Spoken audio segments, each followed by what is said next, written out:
साथियों नमस्कार। आज मैं आपको अपने इस YouTube चैनल पे ये सिखाने जा रहा हूँ कि हम लोग अपने टेरेस गार्डन की मिट्टी को कैसे तैयार करें। तो साथियों, मिट्टी तैयार करना बहुत मुश्किल काम नहीं है। बस आपके पास थोड़ा सा अर्थन सॉइल होनी चाहिए, जिसे हम ज़मीनी मिट्टी कहते हैं, नॉर्मल मिट्टी जो होती है।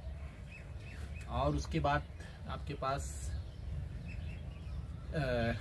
गोबर की खाद और सैंड, बालू।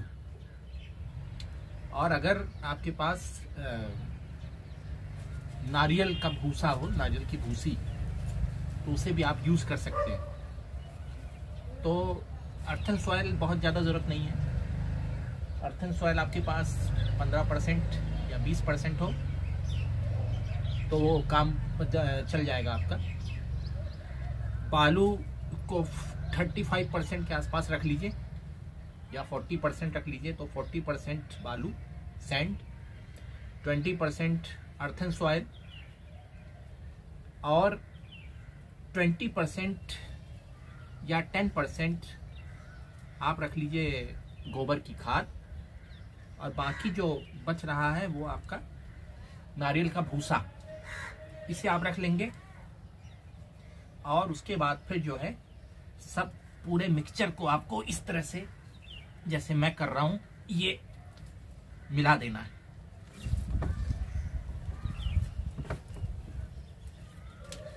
और उसके साथ अगर आपके पास पुराने बैग्स, जैसे कि ये, अगर उसमें आपके कोई भी पौधे इस समय नहीं है तो उन बैग्स को आप जो है खाली कर लीजिए और इसी मिक्सचर में मिला लीजिए। उन बैग्स में जो मिट्टी थी उसे खाली करके इसी मिक्सचर में मिला लीजिए। तो ये आपकी एक बहुत शानदार, बहुत पौष्टिक और इस गर्मी के मौसम के लिए बेहतरीन सॉइल तैयार होगी। ये सॉइल तैयार होने के बाद अब अगला काम जो है वो सिंपल, हमें अपने इन ग्रो बैग्स में, गार्डन बैग्स में इस सॉइल को भर लेना है। और उसके बाद फिर ये आपकी बैग्स तैयार हो जाएंगे। मैं तो ये बैग्स इसलिए तैयार कर रहा हूँ कि मुझे इसमें लगाने हैं फ्रूट प्लांट्स, फलों के पौधे। तो उसके लिए मैंने ये तैयारी की है। ये मेरा मिक्सचर तैयार है। मिक्सचर आपको दिखाता हूँ, देखिए। इस मिक्सचर में जो मैंने बताया था आपको, इसमें कोकोपीट, आपको इसमें अर्थन सॉइल, सैंड और गोबर की खाद, ये तीनों मिलेगी।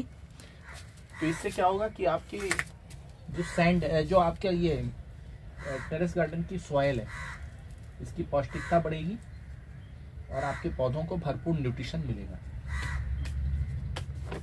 और साथियों, ये मैंने मंगाए हैं ग्रो बैग्स ऑनलाइन। ये 15 इंची, 15 इंची ग्रो बैग्स हैं।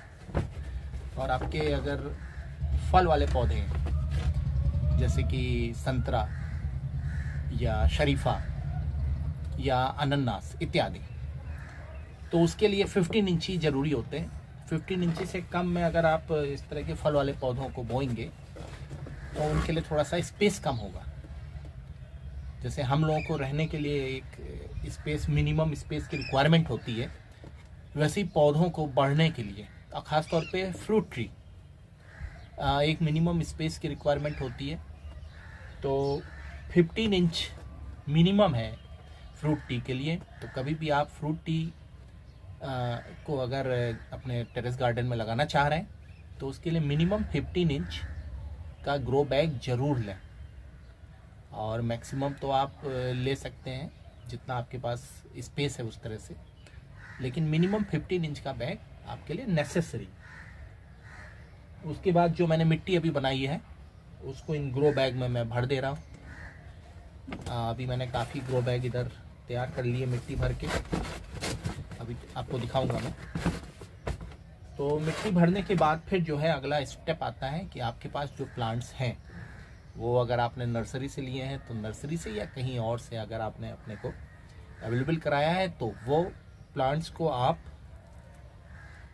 इन ग्रो बैग्स में लगाने के बाद फिर कोशिश करिए कि कम से कम हफ्ता भर उन्हें आप थोड़ा सा शेडी एरिया में रखिए, क्योंकि गर्म बहुत है इस समय। मई का महीना चल रहा है, ये आज 2 मई है। तो इस गर्मी के मौसम में अगर आप पौधा लगाने के बाद तुरंत धूप में रख देंगे तो उनके लिए नुकसान होगा, उसको पौधे को नुकसान होगा। इसलिए ज़रूरी है कि आप पौधे को शेडी एरिया में रखें कम से कम हफ्ता भर। और जब एक बार वो अपने रूट्स को डेवलप कर लेगा तो फिर उसको आप नॉर्मल धीरे धीरे करके शेडी एरिया से नॉर्मल सनलाइट में ला सकते हैं।